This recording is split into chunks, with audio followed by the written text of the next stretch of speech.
ফেব্রুয়ারিতে ত্রয়োদশ জাতীয় সংসদ নির্বাচন। সারা দেশ প্রস্তুত হচ্ছে একটি অবাধ, সুষ্ঠু ও গ্রহণযোগ্য নির্বাচনের জন্য। কি ভাবছেন সাধারণ মানুষ থেকে শুরু করে আগামীর জনপ্রতিনিধিরা? সে কথা জানাতে ডিবিসি নিউজের ইলেকশন এক্সপ্রেস ছুটে যাচ্ছে সব সংসদীয় আসনে। আজ সারাদিন ছিল সংসদীয় আসন ৯৭, বাগেরহাট ৩ এবং সংসদীয় আসন ৯৮, খুলনা ১-এ।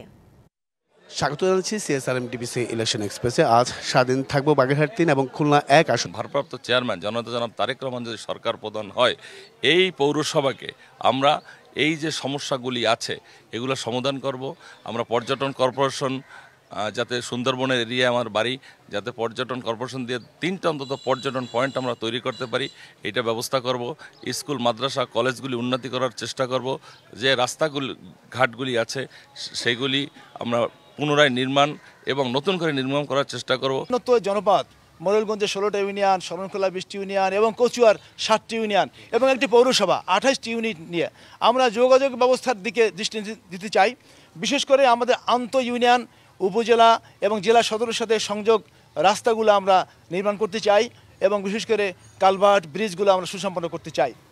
96 সালে আওয়ামী লীগ যখন ক্ষমতা দখল করার পরে মূলত আমরা আওয়ামী লীগের অত্যাচারে এলাকা ত্যাগ করেছি এবং ঢাকায় গিয়ে আমি কিন্তু বসে থাকিনি। এখানে যখন রাজনীতি করেছি, ঢাকাতেও আমি রাজনীতি করেছি। ঢাকায় আমি স্বেচ্ছাসেবক দলের কেন্দ্রীয় কমিটির সহ দপ্তর সম্পাদক ছিলাম। প্রতিনিয়ত আমি এলাকার সাথে যোগাযোগ রেখেছি। মাসে 1 বার 2 বার 3 বারও আমি এলাকায় এসেছি। আমি মনে করি না জামাত কোনো ফ্যাক্টর এক আসন থেকে অন্তত পক্ষে।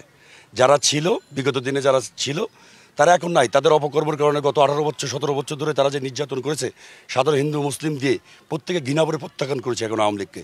সঙ্গত কারণে করে জামাতও কোনো ফ্যাক্টর না, আওয়ামী লীগ এখন কোনো ফ্যাক্টর না। যেই নমিনেশন না পাকলে কেন আমরা ধানের শেষের বিজয় নিশ্চিত করবো ইনশাআল্লাহ।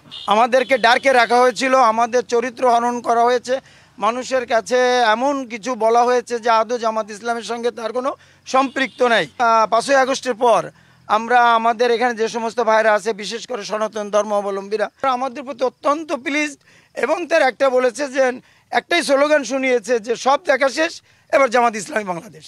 বিএনপি যে প্রার্থী বিগত দিনে নির্বাচন করেছে তারা সেইভাবে জনগণের ভিতরে কোনো মেসেজ নিয়ে জনগণকে আকৃষ্ট করতে সমর্থ হয়নি। আগামী দিনে যে নির্বাচন, সেই নির্বাচনে আমাদের বিএনপির হাইকমান্ড অবশ্যই আমার এই জনপ্রিয়তাকে ওনারা বিবেচনা করবেন।